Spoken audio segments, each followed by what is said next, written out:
Support for WUWM podcasts comes from Potawatomi Casino Hotel Milwaukee, home to 24/7 excitement, dining, and an on-site hotel at 1721 West Canal Street. More information at potawatomi.com. From 89.7 WUWM, Milwaukee's NPR, this is Lake Effect. I'm Joy Powers. Today, we'll look at Assembly Speaker Robin Vos's decision to retire and the impact it could have on the future of state politics. Who fills his shoes, and can that person, along with their leadership team, keep the Assembly Republican caucus moving the way it has under Robin Vos? Because he's probably been the most effective leader we've seen in the legislature in a long time. Then we'll look at research on how Milwaukee winters are warming and growing shorter. Plus, we'll learn about the Underground Railroad's connections in Wisconsin and what it says about our history. The secrecy is something that I think Wisconsinites need to be really proud of. It highlights their ability to resist federal agents who are coming into their cities and snatching people up. And I think it's a tradition that still exists here in Wisconsin. All of that is coming up on Lake Effect. This is Lake Effect from 89.7 WUWM, Milwaukee's NPR. I'm Joy Powers, and thank you so much for joining us. Last week, Governor Tony Evers gave his final State of the State address. He will not seek re-election this year. And Wisconsin's longest-serving Assembly Speaker Robin Vos announced he'll retire at the end of the year. Here's Capitol Notes with a roundup of what's happening in state politics. This is Capitol Notes from Milwaukee's NPR. I'm Maayan Silver, speaking with J.R. Ross, editor of WisPolitics.com. Hi, J.R. Welcome to Capitol Notes. Hey, thanks for having me. So much happened last week. Democratic Governor Tony Evers gave his final State of the State address. He's not seeking re-election after 2 terms. We've also learned that longtime Republican legislator, Assembly Speaker Robin Vos, is also hanging it up after this term ends. He's the longest-serving Assembly Speaker in Wisconsin history. What does this all mean for the changing political scene in Wisconsin? There'll be new players in the Capitol. The governor we've known about for a while. He announced July he was not going to run again. With Vos, people in the Capitol kind of assumed he wasn't going to run. If you recall, back in 2024, there were a couple of attempts to recall him. There was a going thought back then that he was planning to not seek re-election, but he was not going to let those folks who sought to recall him think they pushed him out or made him leave the Capitol. So he stuck it out one more term to stick it to them, essentially. So it wasn't a surprise he announced it. Kind of surprised when he told the chamber that he had a mild heart attack in November. That was kind of a sign that it was time to do something different. And so what's going to be interesting to watch is who fills his shoes, and can that person, along with their leadership team, keep the Assembly Republican caucus moving the way it has under Robin Vos? Because he's probably been the most effective leader we've seen in the legislature in a long time. Right. You've written that he was a, quote, driving force behind some of the biggest conservative reforms in Wisconsin over the past 2 decades. What do you think is Vos's legacy, and who might you think might be expected to tap to replace him? Well, you go through the list of things Republicans got done under Scott Walker. Act 10, Robin Vos was the co-chair of the Finance Committee, which was the first one to kind of pass that, so was a key player there. He rose to Speaker in 2013, longest-serving Speaker in Wisconsin history. He was there, among the fights over right to work, legislative maps. The list goes on and on and on. So in that regard, key figure in those things, kept the Assembly caucus moving, rowing the same direction, which is not easy with a big group of people. Also has his detractors. Let's be honest, Democrats were not fans of his. They thought he put together rigged, quote-unquote, maps in the legislature. They chafed at his tactics. He was not one to be shy about knocking people who disagree with him. There's a person I talked to last week who kind of made a comment that, Robin was one of the smartest people in the room and knew it. And sometimes the person who's smartest in the room doesn't have patience for others. And that came through sometimes. He called GOP state senators terrorists, quote unquote, because they tried to hold up the state budget till they got a negotiated deal with Scott Walker back in 2017. He clashed with Governor Evers on things. But in the big picture, very effective leader, assist to his leadership team. Nobody does that all by him or herself, but definitely got a lot of stuff done. Now, for who's going to fill that role, I mean, the leader in waiting has been Tyler August pretty much since 2022 when he was elected to become the majority leader. It was the number 2 spot in the assembly. The big question is going to be, how do the elections turn out in November? If Republicans have a decent to good year, then Tyler's probably it, right? You don't change leaders when you have a good election. But if for some reason the Republicans get wiped out, if it's a really bad year, et cetera, okay, maybe there's an opening for somebody else to step in and run against Tyler. But most of the folks who are viewed as potential leaders, they're kind of in the Tyler camp. Now, big organization, you're going to have different factions. I'm sure there is somebody who is from a different wing of the caucus who has got thoughts of, well, I could challenge Tyler from the right, that kind of thing. But it'd be hard to do if they come back majority in January. And Democratic Governor Tony Evers said in his State of the State, his last and final State of the State address, he said that his vetoes are often the focus of news coverage and even political criticism. But he pointed out that the vast majority of bills that he signed had bipartisan support, and he noted that Wisconsin has had a budget surplus every year since he became governor. What would you say, in a nutshell, is Evers' legacy? Oh, he's played goalie for 7+ years against Republicans. I mean, think about what the GOP legislature sent his way, from transgender stuff to abortion to, pick your red meat for the GOP base. Evers has shot it down. Now, back ahead of 2022, some of that was trying to put Evers in a difficult position, but he always found a way to succeed. He won in 2022 by more than 3 points, which is honestly kind of almost like a comfortable margin in Wisconsin politics because they're so divided at times.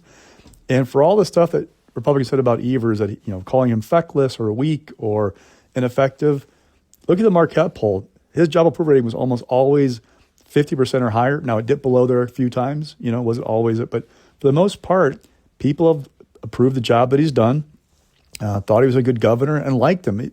His strength has been that he's not viewed as political.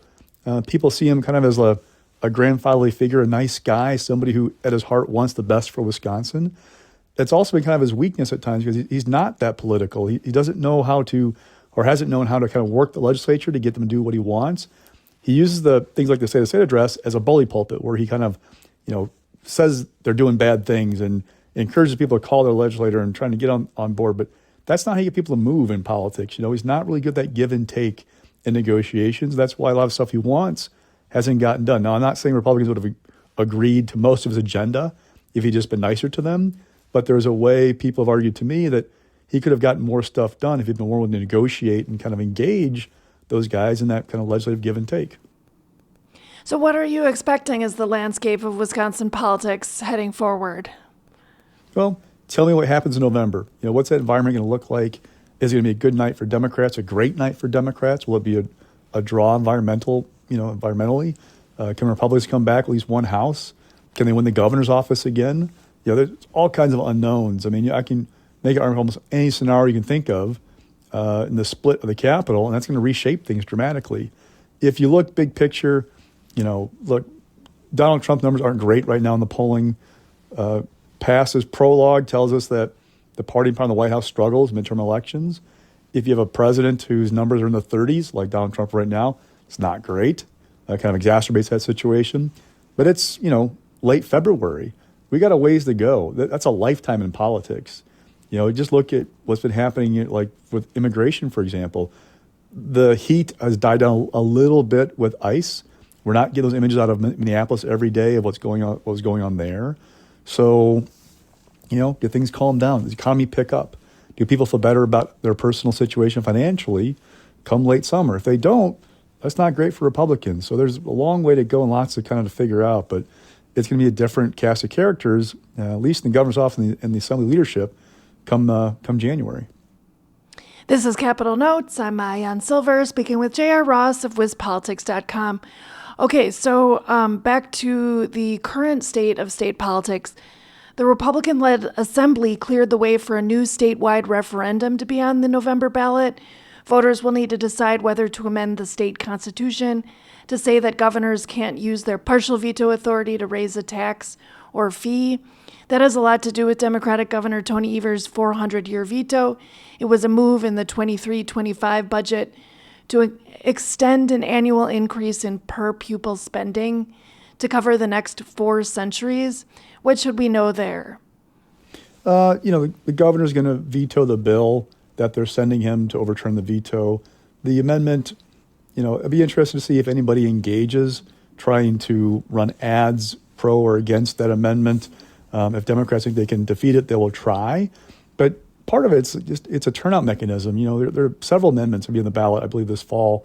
And a lot of it is stuff that Republicans feel like is good for them politically, that people don't want a governor to raise their taxes with a partial veto, right? They want that to be decided by the full legislature. So I get the impression they're confident these things are going to play well for them and will pass this fall. But, again, we'll see. And does anybody engage in a way financially, like running ads, doing mail, radio, TV, to kind of try and shape public opinion about those proposed amendments?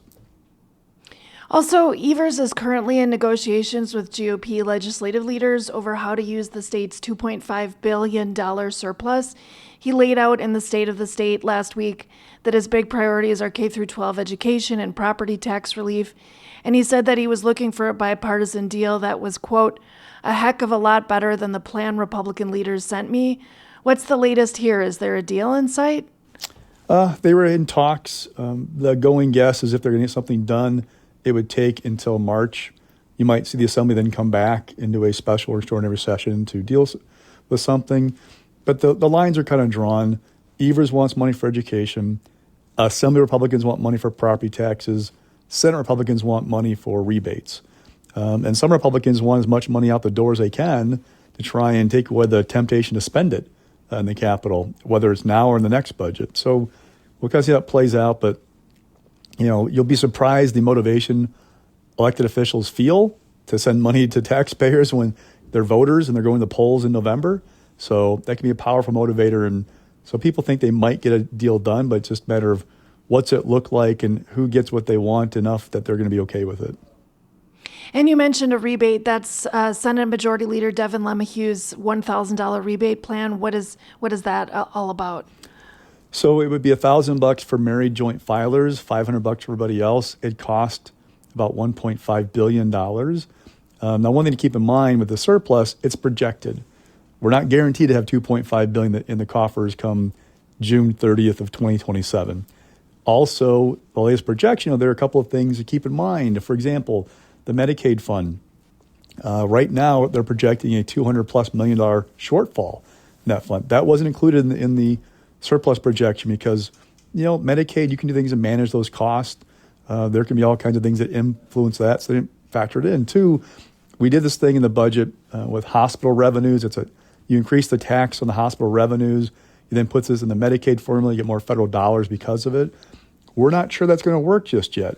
And if that doesn't work, that's more lost revenue. So, I get the impression that there's some who don't think this package is going to be $2 billion plus because it leaves us no wiggle room if things go south before this budget is over, which is still a year and 3 months, 4 months away.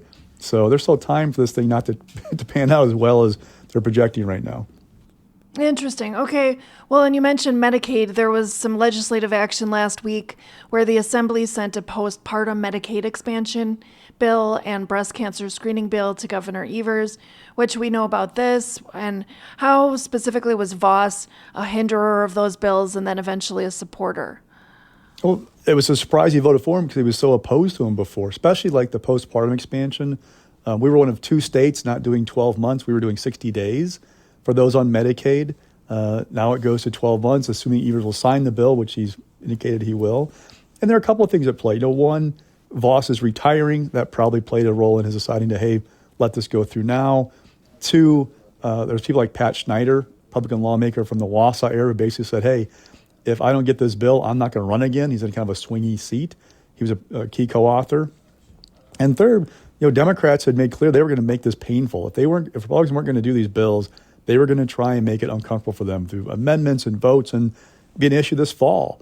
By getting it done, they take that kind of off the table a bit for those campaigns. That helps some vulnerable members who would have felt some pressure if they had not gotten those bills done.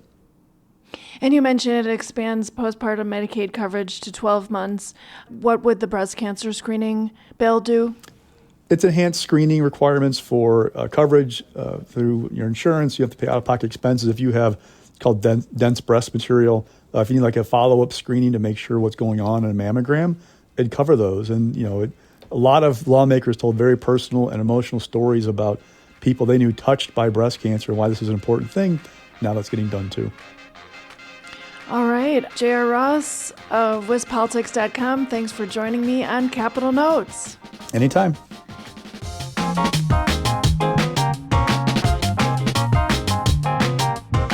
You can hear Capital Notes every other Monday on Lake Effect. It's also available anytime on demand as a podcast.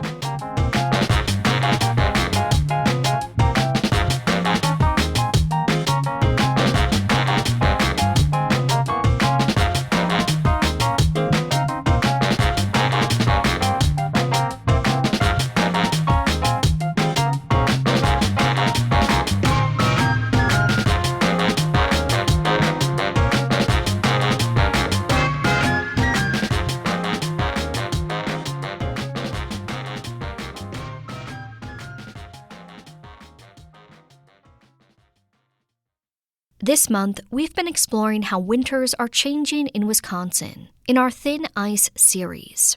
We've looked at the impact on ice fishing and stormwater management. Today, WUWM environmental reporter Susan Benz looks at new data from Climate Central on just how much winter temperatures and even the length of the winter season is changing. Here's Susan speaking with Climate Central's Brandon Barassa about the report. Climate Central is a nonprofit organization made up of scientists and communicators who research and report on climate change and basically how it affects people's lives. The organization was founded in 2008 when many climate scientists were expressing concern about the warming planet, yet public awareness and political action were kind of lagging behind. So a group of scientists, philanthropists, and communicators all came together to kind of help bridge that gap. And they built Climate Central to communicate the facts about climate change and its solutions and portraying it accurately and widely so people could better understand the risks and what can be done about them. So we've learned, over time that our winters are warming due to climate change. In fact, it's the fastest warming season of the year. Is that a universal truth? I mean, across the globe, is winter the most warming season, or does it depend on where you are in the world? It does depend on where you are in the world, but overall, while the planet is globally warming, that warming is not evenly distributed across the seasons. Winters are warming fastest pretty much across the globe for a number of reasons. One of the major factors is rapid Arctic warming. As sea ice and snow declines, especially in the winter season, darker surfaces like open ocean and land are exposed, and those surfaces absorb more heat and release it back in the atmosphere. This creates this feedback loop where then more snow and ice melt, more dark surfaces exposed, more warming. That is why the Arctic is amplifying so much of that winter warming and why we're seeing it warm the fastest. So that would be the central contributor to this trend that the globe is experiencing. Yes. At the same time, rising global temperatures means fewer extreme cold outbreaks and a pretty sharp decline in very cold days. And because winter temperatures often hover around near freezing, even a little bit of warming significantly raise those seasonal averages. So it's more noticeable in the winter season than in summer where it's already very hot. In Climate Central's January 2026 overview, we noted, of course, Milwaukee. Our temperatures here have risen more than 8 degrees over the last 55 years. So are those the same contributors that you're talking about? Is there something about the Great Lakes that is also factoring in? Yeah. So overall, the Arctic is leading that, that global trend. But Milwaukee's warming trend also relates to a similar phenomenon, but more so with the Great Lakes. So like as Lake Michigan is freezing over less often and overall ice cover has declined, with more open water exposed in the winter, the lake releases stored heat into the air, especially in early and midwinter. And that added heat moderates these cold snaps like we had just seen recently, and it raises overnight temperatures. So over time, this has kind of contributed to a sharp rise in winter averages, including the January temperatures. So, in Wisconsin, again, does this warming climate focused right now on winter and as it officially gets closer to its end, do we see those changes in snow cover and rain, and where is this most evident? It's going to be most evident in you will begin to notice winters getting shorter and more mild, with less consistent snow cover and more winter days above that freezing level. More of the precipitation is going to fall as rain instead of snow, particularly in the late winter and early spring. You would expect summers to bring heavier downpours and more intense rainfall events, which increase the risk of flooding. For farmers, their growing season would actually extend due to the warming climate, but it would also at the same time bring greater weather volatility, including like heavy rain, thunderstorms, periods of extreme summer heat that could affect crop production. Also, warm winters allow pests and invasive species to survive and expand northward, which can affect forests and crops. So, those are just kind of some of the ways an area like that could, in a warming climate, what it could look like. Brendan, we're talking on February 18th, and is a few days before this conversation will air. But it was interesting to me. We had some fairly heavy rain last night in Milwaukee, thunder, lightning, all that stuff. And then I noticed on my weather report on my phone, it said clearing skies during the day on the 18th will lead to strong mixing, and thus relative humidities are expected to plummet 15 to 25% with very breezy winds, gusts of up to 40 miles per hour. I was outside, you kind of felt that. And this will lead to an increased concern for fire weather. So it's fascinating that here we are, mid to late-ish February, and, we got this kind of weather conditions going on. Is this, again, our warming climate?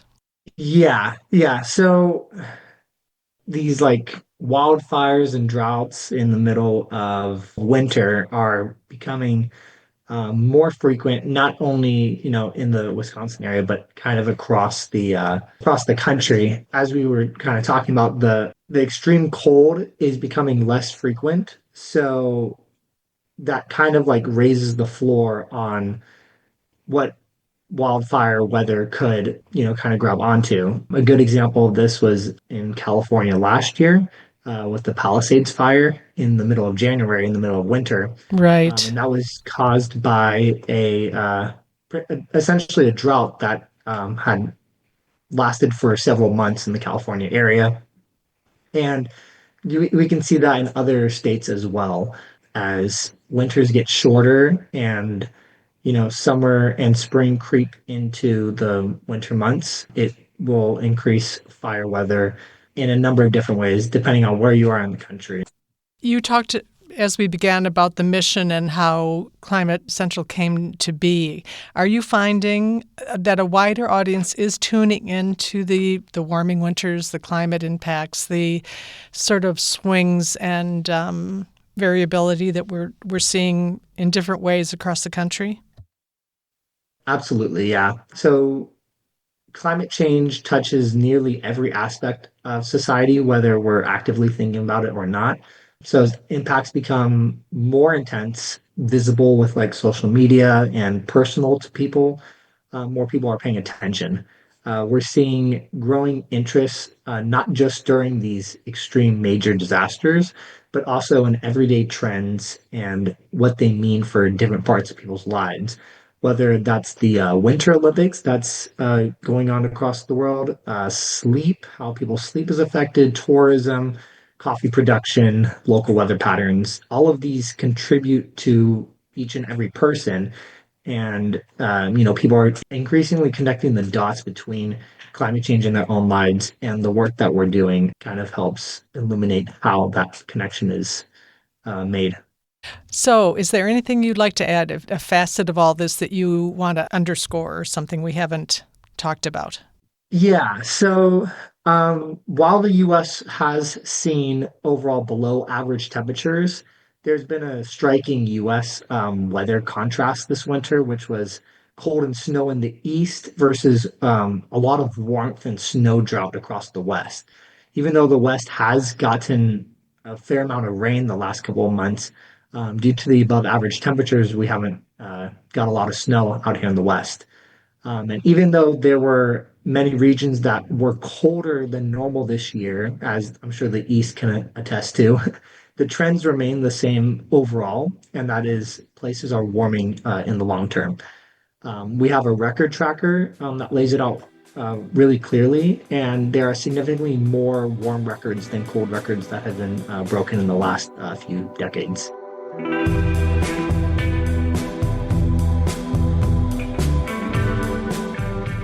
Brandon Barassa is a search technician with Climate Central. He spoke with WUWM's environmental reporter Susan Benz for our series Thin Ice. You can find more stories about the impact of Wisconsin's warming winters at WUWM.com. In about 20 minutes, we'll take you to a local book club that takes a different approach to sharing their love of reading. But first, we'll explore Wisconsin's history with the Underground Railroad. That's coming up next on Lake Effect on 89.7 WUWM, Milwaukee's NPR.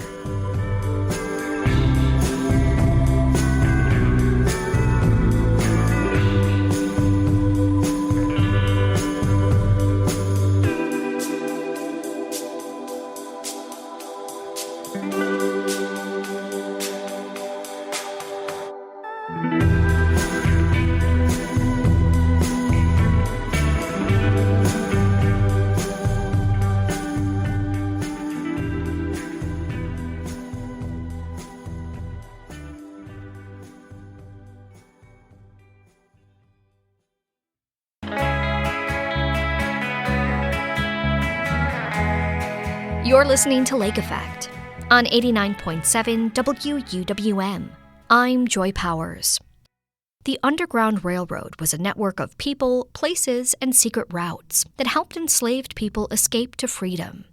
Although stories about the railroad often focus on former slave states, the network stretched across the U.S. and Canada, including here in Wisconsin. A new documentary from Milwaukee PBS explores this little-known history and some of the local spaces that shed light on how the Underground Railroad operated here. The documentary is aptly titled Wisconsin's Underground Railroad and premieres Monday at 9 on Milwaukee PBS. Brian Ewig is the producer of the documentary. He joins me in studio along with one of the experts featured in the film, Rob Biko Baker, Director of Undergraduate Studies in the Department of African and African Diaspora Studies at UW-Milwaukee. Ewig begins by explaining what inspired this documentary. How this project started was I was working on a different project, and I was approached, and someone came up to me and said, there's this church that's down in Racine. They're finding some interesting letters and writings from their original members and some original stuff that you should take a look at. And this church is First Presbyterian Church down in Racine, founded in 1843, so we're talking before Wisconsin's even a state. They have documents from their original pastor kind of speaking out against slavery. They have original resolutions as they're trying to become a church talking about their anti-slavery beliefs and their anti-slavery practices. And they also found some artifacts in the basement, and I'm going to leave that as a little teaser for the documentary. All of those things combined with the abolitionist activity going on in the Racine area got me thinking, well, I think there's a story here. And I think at that point it became reaching out to the institutions and finding historians to kind of fill in some of these gaps about asking why these things are happening at that time. And that's where you find people like Claiborne Benson at Wisconsin Black Historical Society. You find people like Biko Baker.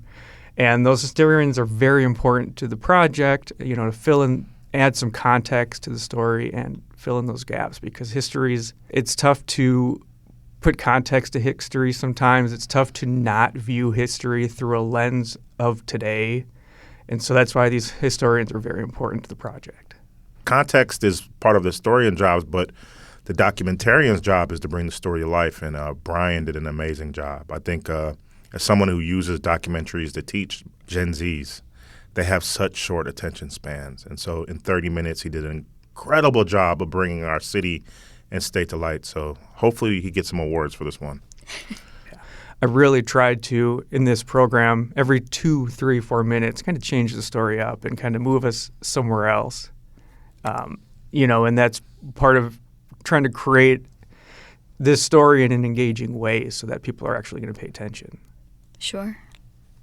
Now, looking at this history, one of the questions that has often come up for me as I think about the Underground Railroad, I do have an idea of how this system connected to slave states, especially in the kind of more nearby states.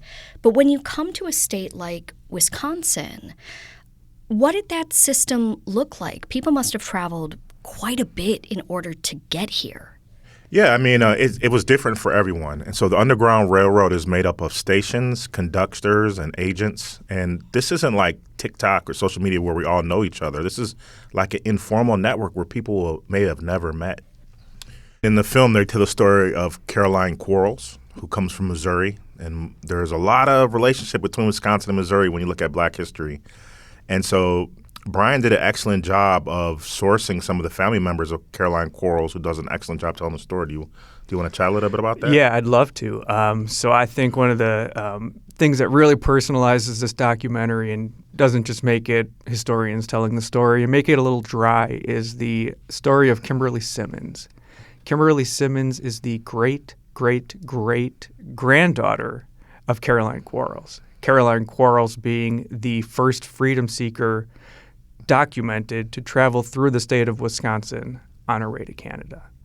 So what you have in this documentary, she's out in Detroit doing a lot of work with her Detroit River Project, and they have a lot of history with the Underground Railroad over there as well, being right across the river from Canada. And so she was kind enough to come back to Milwaukee. And so what this documentary sets up is on July 4th, 2025, Kimberly Simmons comes to Alice's Garden. Alice's Garden being the former land of Deacon Samuel Brown. And she tells her story of Caroline Quarles, who on July 4th of 1843 escapes bondage in St. Louis and makes her way up through Wisconsin, eventually to Canada. But while in Wisconsin, seeks refuge at Deacon Samuel Brown's farm for a period of time. So you have this incredible living history right in front of you. You can see the decisions that Caroline Quarles made 120, 30 years ago, living in history today. And, as a father, I think that's the ultimate goal, right, is to have future generations leave something to them, whether that be decisions you made, whether that be monetary, whatever that is. To have 3, 4 generations of your family later speaking about the decisions you made is pretty incredible. And for those that don't know, the Brown Farm is Johnson Park, 17th and Fond du Lac. And so my entire childhood, I was in that area and did not know the incredible history that was there. And so when I watched the film, I got goosebumps. As he was talking about it, I got goosebumps. And the great thing is, I say to my students, is like history doesn't repeat, but it rhymes. And so when you have almost 150 years later, or a little bit more, the ancestors and the descendant hanging out in the same spot, spiritually, it's incredible. And so it's an incredible film. So when Caroline Quarles decided to flee, was she effectively, as part of the Underground Railroad, going from home to home, from church to church? What would that have looked like? What would that journey have looked like? Caroline Quarles, if you want to tell the story of how she got here, it's pretty cool, and how she left is pretty cool, but it's not a formalized thing. These are people who are doing this because, in most cases, God is pushing them to be better. And Frederick Douglass, the great African-American, at one time chastised people in the Underground Railroad because they're talking a little bit too much about it, and he feels they're putting people at risk. Yeah, and that's an important thing you bring up, too, is a lot of these church documents, a lot of the documentation we see in the film, we do not see people talking about this until after the dust of the Civil War has ended. I mean, you're talking about now 30 years later, people are going, oh, yeah. You know, A.P. Dutton, who was known to have taken Joshua Glover via the Great Lakes up to Canada, he writes in 1890s, oh, yeah, we took at least 100 people.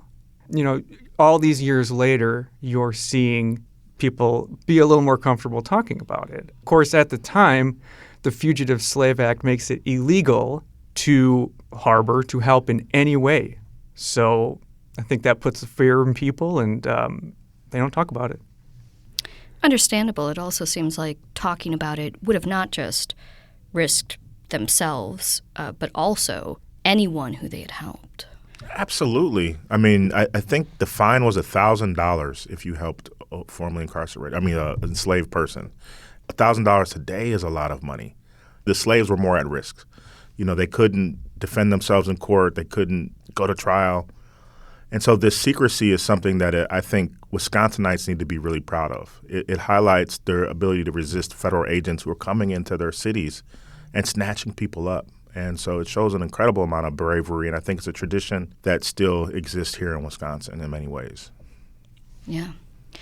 Now, you mentioned Joshua Glover. This is a very well-known story, not just here in Milwaukee, but especially at the time throughout the U.S. This really made headlines. Can you tell us a bit about who Joshua Glover was and why his story made such big headlines? Sure. I mean, I think historically the Joshua Glover case really gets the ball rolling for a number of things. Joshua Glover was a freedom seeker who left St. Louis and headed up to Racine specifically. He actually spent 2 years working in Racine, working in a sawmill, and just living his life. Well, once the Fugitive Slave Act and his owners decided to come and get him, they take him from Racine, bring him up to jail in Milwaukee, up at Cathedral Square, which the old jail was. And you have a situation then where it starts to become pretty public. You get these figures like Sherman Booth. Sherman Booth, thank you, Yeah. who join in the protest, literally gets on his horse and starts riding around the streets of the jail, gathering people to come. At least 100 people came up from Racine via boat to come and take part in these protests. Eventually, they end up breaking down the door of the jail, bringing Joshua Glover out, getting him to safety, taking him first to Waukesha, then to Burlington, then to Racine, then via A.P. Dutton in the mercantile section of the Underground Railroad, take him around Michigan to Canada. This sparks a number of debates, court cases, and keep in mind, less than 2 weeks after this happens, you have people going up to Ripon, Wisconsin, and founding the Republican Party. Of course, the Republican Party's base is the opposition of slavery. So that gets the ball rolling. Then you have Abe Lincoln. Then you have the Civil War. Then he preserves the Union. And so this really gets the ball rolling on that level. But at the same time, after this case, there's a series of cases with Booth. Yeah, I mean, well, there's a Supreme Court case, Abelman versus Booth, 1859. And it basically sets the precedent that states, if they don't follow the federal law, they're in trouble.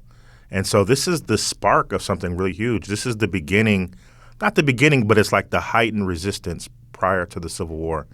And it's just like George Floyd. If you think about it, like we saw George Floyd get killed in Minneapolis, and from that time, things change. Organizations start. People are amplified and elevated, and Wisconsin was at the middle of that.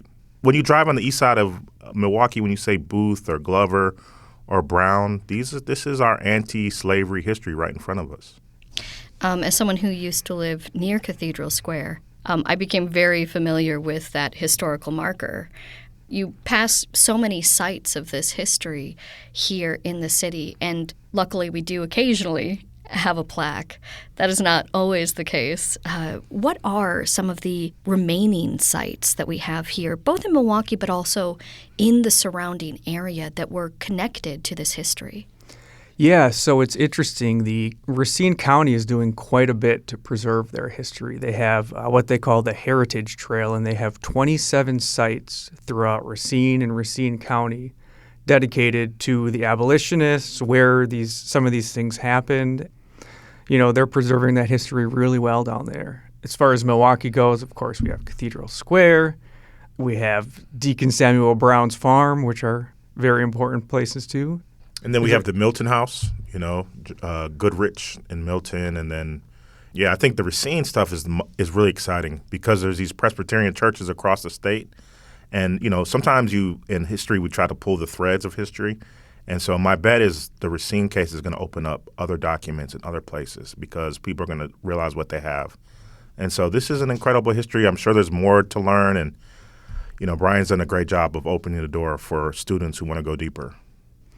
Yeah, and I think you mentioned the churches earlier. I think that's a pretty important part of all of this. You have the religious aspect, and you have these people who are coming here from other countries as well. According to the census in the 1850s, 55% of Milwaukee residents were foreign-born. So you have a lot of immigrants coming here. Why are they coming here? For religious freedom, for personal freedom.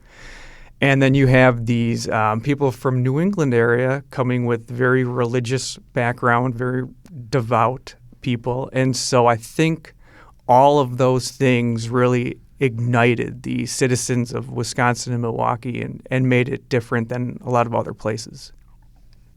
We're talking a bit about sites. We spoke a bit about some of the people, some of the descendants of people who are in the Underground Railroad. How does this history live on in Milwaukee? We live in a very ideological time. And I have students, and I say, how many of you are English or families own slaves? And they're like, I don't know. There's a sort of the meme of white angst tied to slavery. But it's like, your family ancestors weren't even in part of this. They resisted this. They fought back. They were anti-racist. They were anti-slavery. And I think this is an opportunity for us to reposition ourselves as a state that really fought back. And I think that people are looking for histories like this because these stories aren't often told. When we think about the Underground Railroad, sometimes it's only people in the South that we're thinking about. But Wisconsin has a great tradition of resisting, and hopefully people can look to their ancestors. Well, thank you both so much for joining us here on Lake Effect and sharing your work. Thank you for having us. Thank you.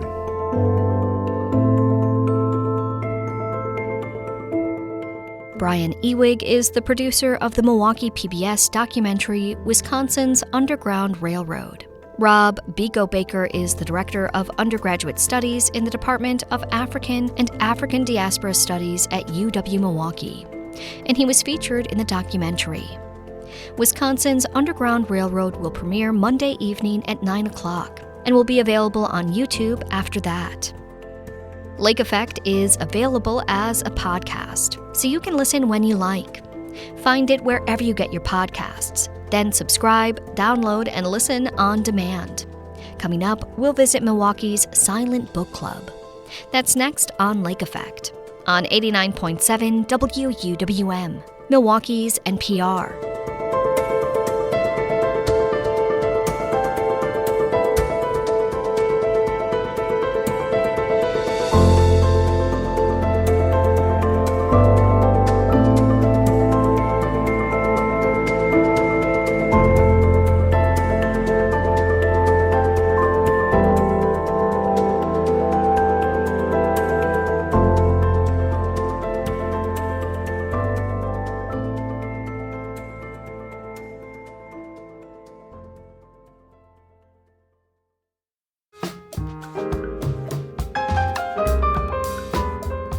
This is Lake Effect on 89.7 WUWM. I'm Joy Powers. Silent book clubs are popping up all over the world, including right here in Milwaukee. But what are they?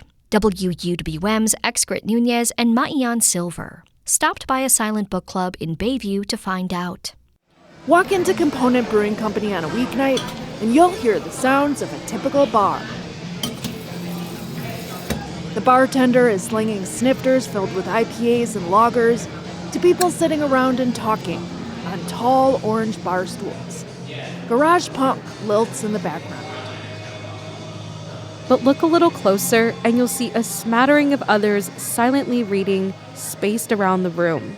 Some have their eyes buried in ebooks, others are looking at paperbacks or hardcovers. Many of them are strangers, and they're each reading something different. What am I reading? I'm reading Moby Dick. I'm reading Parable of the Talents. Tim Sense and Jacob Anderson are sitting at the same long wooden table. They're here for Silent Book Club, and they're trying to figure out whether they've met before. Were you reading the Silmarillion last time? Yeah. All right, so yeah, we did. I thought so. Yeah, we did meet the first time I came. We met, yeah. A silent book club gives readers a chance to be social, but it unfolds a bit differently than in a traditional book club. First of all, you don't have to read the same book. Silent book club also happens in a public place instead of someone's home. Think coffee shop or bar. The first hour usually involves some on-scene solo reading of a book of your choosing. The second part of the night is when you vibe with other readers.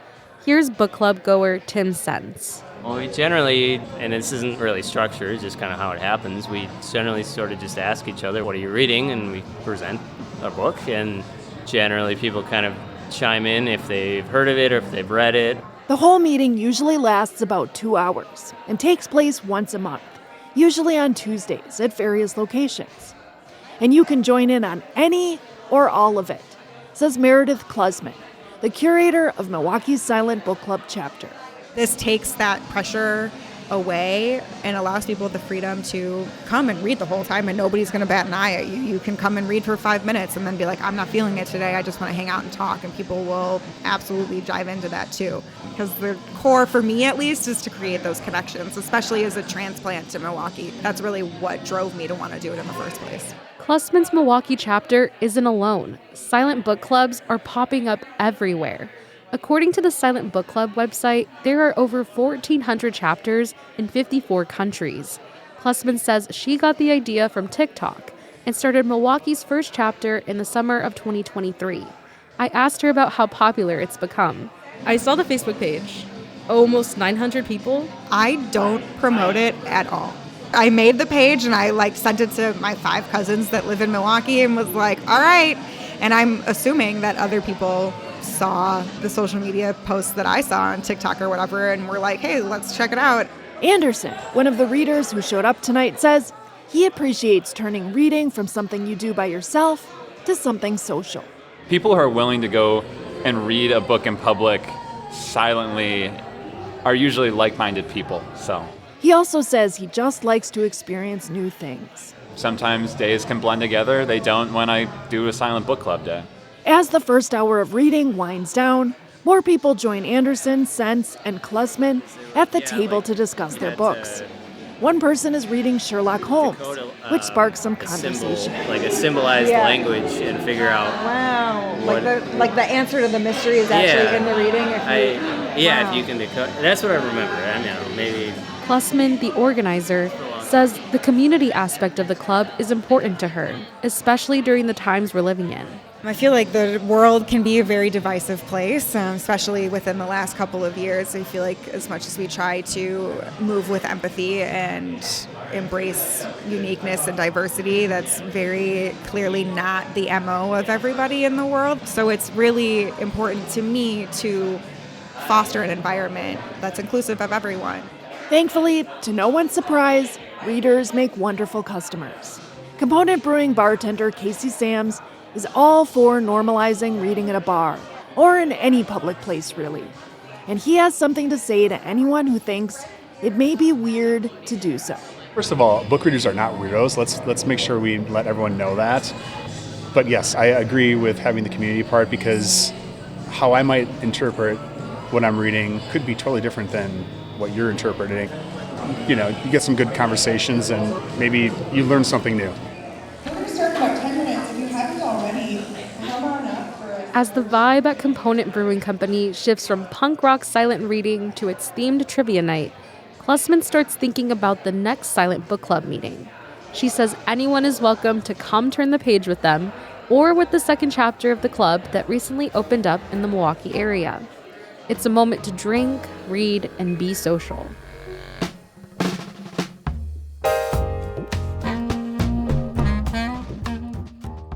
That was WUWM's Excret Nunez and Maian Silver, visiting a silent book club meeting in Bayview last year. You can learn more about Milwaukee's Silent Book Club chapter at WUWM.com. And that wraps up today's show. Thank you so much for being here with us. I'm Joy Powers. If you missed any of Lake Effect this week, you can find all of our conversations at WUWM.com. If you'd like to take the show on the go, you can download the Lake Effect podcast, wherever you get your podcasts. Tomorrow on Lake Effect, we'll bring you some stories about food and beverage, including a look at Milwaukee's cocktail culture. Thanks so much for joining us right here on listener-supported 89.7 WUWM, Milwaukee's NPR.